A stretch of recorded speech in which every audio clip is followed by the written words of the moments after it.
नमस्कार, मैं प्रियांशा लाजस और आप देख रहे हैं देश और दुनिया के बाजार पर न्यूज प्लस 21 का एक्सक्लूसिव बुलेटिन बाजार हलचल। जेट एयरवेज उड़ानों को दोबारा करेगी शुरू, केबिन क्रू में होगी केवल महिलाएं। मार्च तिमाही में HDFC का मुनाफा 16% बढ़ा, 30 रुपए प्रति शेयर डिविडेंड देने का हुआ ऐलान। UPI ट्रांजैक्शन ने तोड़े सारे रिकॉर्ड, अप्रैल में कुल ट्रांजैक्शन 10 लाख करोड़ के करीब पहुंचा। इकोनॉमी में सुधार के संकेत, महंगाई में तेजी के बावजूद अप्रैल में मैन्युफैक्चरिंग सेक्टर में ग्रोथ की रफ्तार रही तेज। और महंगे हो सकते हैं FMCG प्रोडक्ट्स, हिंदुस्तान यूनिलीवर के CEO संजीव मेहता ने दिए संकेत। मजदूर दिवस पर छत्तीसगढ़ राज्य के लाखों कर्मचारियों को मिली खुशखबरी, महंगाई भत्ता 5% बढ़ा। जनवरी मार्च में 6 शहरों में नए घरों की आपूर्ति 43% बढ़कर 80,000 इकाई पर, रिपोर्ट में हुआ खुलासा। वेदांत एल्यूमिनियम अपने स्पिलेटर के लिए 380 मेगावाट नवीकरणीय ऊर्जा खरीदेगी।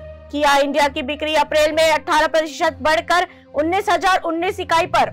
IDBI बैंक का शुद्ध लाभ चौथी तिमाही में 35% बढ़कर 691 करोड़ रुपए पर आया। ऐसे ही तमाम जानकारियों के लिए देखते रहिए न्यूज प्लस 21, आपके हक की बात।